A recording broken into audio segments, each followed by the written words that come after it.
All right, legends, this is going to be a long one. Pink Panther, or Big Putty Tiger Cast, has just dropped his tutorials video. Let's get into it and have a watch. 26 fans, it's time. It's time to get into the sexy stuff, the stuff you've been wanting to see all along. And we're going to start off with, we'll have a look at the menu first and foremost. And then the very first thing that I did when jumping into the game is I actually did the tutorials at the advice of J&T Big Ant and the Big Ant crew, because there's a couple of different things to get used to now with some different controls and things like that. And as you will see from some of the examples I gave, it was very much worthwhile to go in there and test out the tutorials first. So let's jump across now and check out what the screen and the menu looks like, and then we'll roll into the tutorials from there. Alrighty, so here we are, the AFL26 menu. The first time people have seen the menu. This is the AFL26 main menu, guys. It looks pretty clean and fresh, and it's new and different. So we've got Play Now, Season, Player Career, Management Career, Pro Team, Play Online, Tutorials and Guide, Academy, and Settings. So all fairly self-explanatory. Player Career is obviously one of the new modes that's coming where you're an individual player, which we'll get to in a separate video. Management Career, we saw some screenshots of earlier in the week about managing the club and some funds and memberships and things like that, which we'll get to in a video as well. We're going to head to the tutorials though, because that's where everyone should be starting, because there is some learning curves to be had from AFL26, it must be said. I'll pause it there. So we've brought up the tutorial menu. Goal kicking, disposals, marking, tackling, and ruck. Now, and then there's subsections. Nice. Later on, which I'll show in this video. I didn't physically do these ones, but I'll show you what's in that list. But from a basic tutorial standpoint, you've got goal kicking, disposals, marking, tackling, and ruck work, which are obviously the fundamentals of the game. Then within those, there's a certain amount of drills in each one. So goal kicking, there's set shots, then there's kicking goals on the run, so on and so forth. So I had a crack at all of these, and as you can see from some of them, some I wasn't good at, some I was okay at. And I highly recommend people do take the time to do the tutorials before you start playing. First up, let's take a look at the set shot goal kicking tutorial. Now we know the set shot mechanism has changed. It's not the thumbstick like a few of us, including myself, speculated and thought. It is different though, and it is a lot more difficult than what the 23 version was, which you'll see very shortly with my first few kicks. I'll bring it up and then we'll talk through what it looks like. So the goal kicking apparently is a lot harder. Oh, new loading screen. Background. I'll pause it there quickly so we can read what it says. So basically, for your set shot, aim up and down with L. You got to kick 3 goals. So previously in AFL 23, when you had a set shot for goal, the crosshair would come up in the goal and you would move it up, down, left, right, aim wherever you want it to go. This time in AFL 26, you only have to move it up and down. The left to right piece comes into play in the second shot meter, which you'll see soon. So you hold B to set your power. The more power you impart on the shot, the harder it is to time, which is similar to what we had for AFL 23. The kicker is the second one. Press B where to aim the cursor or where you think the player should kick the ball towards. Now, I'll let it run through so you can see what it looks like. Here we go. But just keep an eye on the power bar, especially for the second part of it, and you'll see what I mean. Okay, so I'm entering the set shot tutorial as Tex Walker.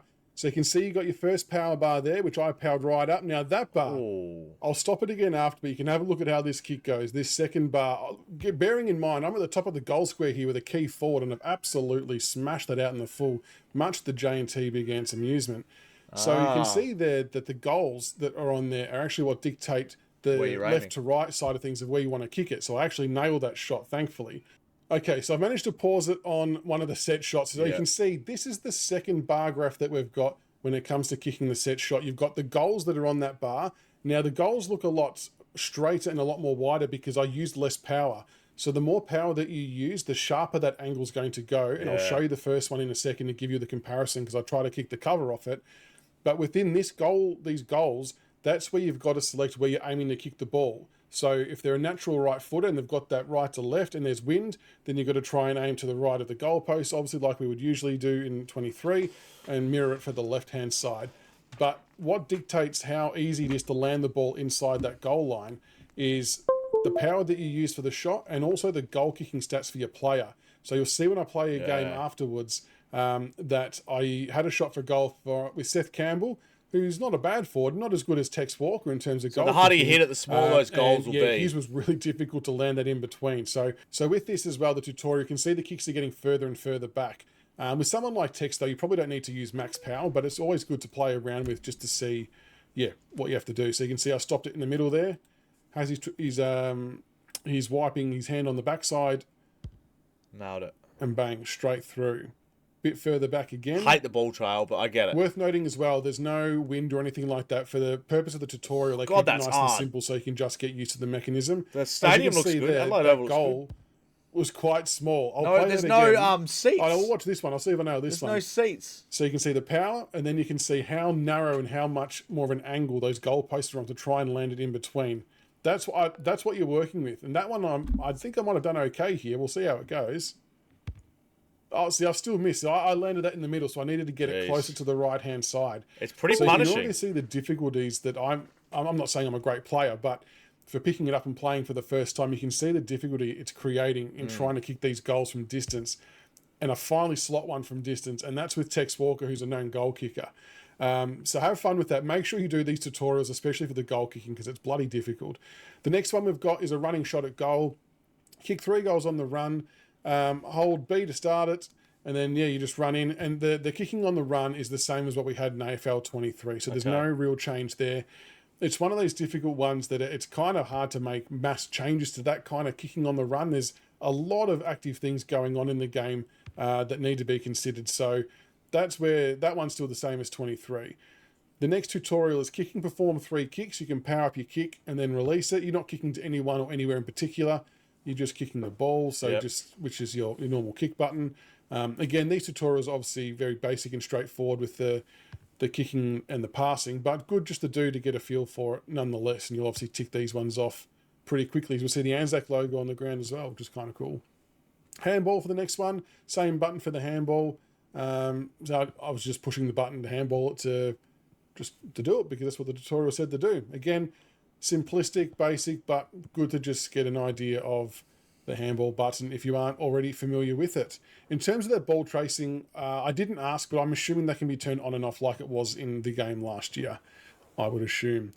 Now, clearance kick still in the game. Hold left trigger plus kick. This was a very handy button for me last year getting out of trouble. Yeah. So you can just hold it, and you obviously lose accuracy. They've actually increased the distance a little bit on these kicks, but the accuracy can sort of still be wayward, which is exactly what you would expect from a clearing kick. That's exactly what it is. So that's all that for the clearance kicks. Next one is marking. Now, marking is a little bit different again this year. It's still the same button. You've got to press Y or triangle, depending on what you're playing on, when the circle closes in on you. So you can see the circle close in and it went green, and I mistimed that first one and didn't mark it.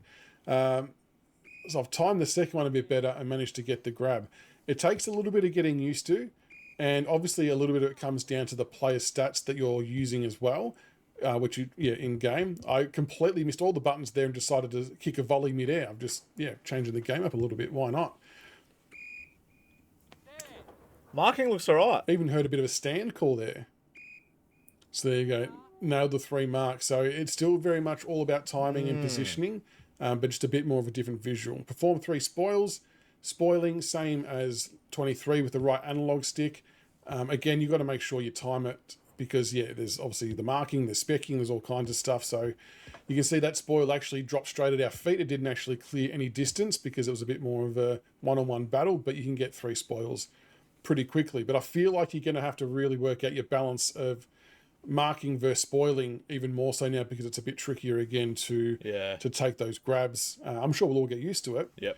Speckies now need to be triggered by the left trigger to do it. And you'll see 2 arrow up icons appear when you're going to do it. And then the Y indicator again to time the Specky like we'd done for AFL23. That'd be tricky. The difference is that left trigger you must now press to activate it. So you would have seen very quickly at the start there the double arrows pointing up, which signifies that I'm going for a Specky. See there? Oh, right next to the player. With that particular one, I got to the contest too quickly and couldn't execute the jump. Again, I did the same thing. So if you don't actually time the run and jump while doing the left trigger, so you've got to stay behind. So I kind of feel like this means we might see less Specky spam because there's a bit more. I feel like there's a bit more skill and timing to it, whereas you could kind of just sit back off the pack and just almost auto run and jump at it, and you would nail it. So that one I finally got. I almost missed it. You saw it come up orange. I almost missed it. So left trigger. You see the 2 arrows. and then you've got to time your run with the flight of the ball to be able to complete the Specky. So a bit more skill-based, a bit more challenging, should hopefully see less Specky spam, which can only be a good thing. Jostling. You can jostle in a marking contest by pressing X on Xbox or square for PlayStation.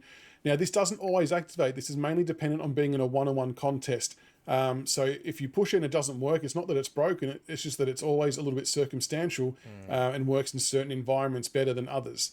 So you can do it. Yeah, you'll see in the contested marking situation where you can actually outbody your opponent to pretty much get a clear run at an uncontested mark, which is obviously very, very helpful. And again, player stats are going to play a role in this as well in terms of, what their attributes are like. So you can see I shoved him off to the side, taking the mark, which was good. It's a bit of a timing thing as well, so you've got to wait till that circle closes in. Stand. They're telling us to stand. The stand rule is in the game, by the way. I just thought I would flag that very early. The stand rule is in the game. So jostling and pushing and fighting for position in mark contest is now a real thing, which is good. It looks better. I do like that addition. Again, it's all about balance. You want to make sure that this isn't being spammed. So I'm sure they're going to keep an eye on this when it comes to online games, because you don't want a Specky fest and you don't want just a complete jostle fest and pushing everyone out of the way. You don't. Might move my big head out of the way for this one so you can see the player running at the ball carrier. But tackling, like I said, make sure you let go of sprint. That is the biggest issue that people had last year. I've gone around the wrong way first and foremost. Then laid the tackle. Player got his arms up, so you can obviously get rid of the handball if you are controlling the player being tackled. So it still does that arms above. It looked like it was two different animations. And then one where he's trying to barge through. So tackling, same buttons, same mechanism. Make sure you let go of sprint. Perform 3 evades. If you want to see something very comical, you're about to witness me understand how to evade because I was talking while reading, while not concentrating, and I think I stuffed up the first 3 or 4. But use the right analog stick to evade the incoming tackler. Move to the left or right to perform an evasive maneuver. So you things like your don't argues and stuff like that. Does work well when you understand what you're doing, unlike what I did the first few times. Oh no! So here we go. Watch me botch this one. Get tackled on the ball. On the ball. Anyway, I do end up getting a couple right here, but you can see some good tackle animations there as well. So I'm probably showing something else, which is good. This stuff. I did this try is what we needed. off a little bit too early there, and then I think I start to realise what I have to try and do. So I fended off and was able to get by. So using the right analog stick, good stiff arm to the chest there, put him to the ground, and was able to play on. Held the ball out, tried to balk him way too early there. So a few different animations. I've got wrapped up again. So if you play against me online, please don't tackle me because you're probably going to bring me to the ground. But yeah, pretty cool with the evasive stuff. I think we'll have a bit of fun with that. Someone like a Dusty Martin should be a lead of that because, again, the fending off stuff is all about your stats too. Bumps, side-by-side bumps. Perform a bump by running towards the opponent and pressing X. So X or square if you're on PlayStation does the bumping. So that's going to help clear time and space between the person chasing the play with the ball and things like that. So Jostling to the contest was able to shove him out the way. Make sure you guys do go and follow his YouTube channel and get around his video, guys, because I'm just literally piggybacking on the back of it. So you can see there's a couple of different animations there. Again, you can give away free kicks by doing this as well. For the purpose of the tutorial, I don't think it honours a free kick because there's no umpire, but just so you know, in the game, that may happen. Protective bump, so you can actually protect the man who's got the ball by laying a shepherd, which is something we don't see enough of in AFL football because the players are scared to do it. But as you can see, I was able to shepherd and block the guy who didn't have the ball. That's cool. Well, I didn't protect him very well there. In fact, I think he gets run down. It's all about timing and making sure you've got the right body position to be able to execute the bump. And again, that's just X or square. But bumping, as per the tray, like we saw with Bailey Smith, is there. And I've missed a couple of bumps there, which hasn't helped old mate with a footy. But then I get a nice bump in there, and you can see it puts him off balance, slows him down, so your teammate with the ball can get away. Okay, next up, perform 3 tap hit-outs. Nothing really different at all with the ruck tapping hit-out. Ruck's the same. I do want to say straight away that don't all get up in arms about the midfielders in this video not being on the move. The purpose of this video has nothing to do with the midfielders, so they are stationary and are there for looks only. This is all about the 2 ruckmen and being able to tap the ball. So don't freak out when the midfielders aren't moving. It's nothing to do with them. It's all about your ruck tapping, which is the right analog stick, as it was last year, with the timing of the ball, of course, as the circle closes in. So the tapping's the same. And it's obviously going to depend a bit on the ruckman you're using as well and their height and their ruck skills. I always feel at a disadvantage because I play as Richmond and Ankervis isn't a tall ruckman. B is able to punch one forward. Little did I know there was actually a punching forward tutorial straight after this. But yeah, ruck contests, are definitely winnable, are definitely fine. And like I said, don't worry about the midfielders not moving here. It's not what it was designed for. Performing a punch hit out, hold left trigger and use the right analog stick, exactly the same as what we were using last time in AFL23.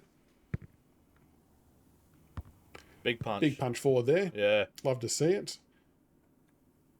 And again. And bang. So you can hit out to advantage. So that is the Sick. ruck punch, if you want to call it that. Very handy trick. So they're all the basic tutorials. Now, I did click over across to the advanced tutorials. Like I said, I didn't actually do these ones because of time. But you can see there you can do a banana tutorial, a snap tutorial, a torpedo tutorial, soccer for goal, snap, banana for goal, dribble goal, torpedo on the run, and set shots including weather. So that way you get a bit of a different feel with how the wind takes effect and all different weather elements and how that means you've got to adjust your set shots. So that is the tutorials for AFL26. Like I said, highly encourage everyone to do these before you start playing. Yeah. Because there's a lot of new features, especially the goal kicking. That's going to be the biggest challenge. But yeah, make sure you do all those first. Let me know what you think in the comments below. And hopefully you enjoyed the tutorials. And the next video will be more about gameplay and a couple of different game modes. So hang around for those, but enjoy this one as well. All right, there you go. So Pink has just basically shown us the tutorials. Some of the things were pretty good. I was pretty happy with some of those. I'm looking forward to trying out some of these tutorials before we try out the game. I think there are some promising signs there and some good little tidbits to keep an eye on for sure. Like you said, there's definitely going to be a lot of improvement from what we just saw there to the majority of what we're going to get delivered on day one, hopefully, and there'll be more things to come as well. But I actually think it looks a lot more positive. I like that you can jostle properly. I like that you actually have to run and jump your mark for a Specky rather than players like teleporting like that and getting on top of people. That used to drive me nuts. So I think it is pretty positive. The goal kicking looks interesting. That's going to be tricky, I think. So that's a 50-50 one. I'm not sure how that's going to be. That's going to annoy a lot of people. Yeah, looks like a bunch of fun. So let me know what you guys think in the comment section below. Are you going to buy AFL26 based off that, or are you going to have a red hot crack at leaving it for now and letting me know what you think about it? I don't know. Yeah, obviously there's going to be more out tonight, so I'm going to get this up as soon as I can, and I'll see you guys for those watch-alongs of Pink Panther's video. Make sure you go follow Big Footy Tiger Cast as well. Big shout-out to Pink for allowing me to react to his footage. Much appreciated. Bye for now. Peace.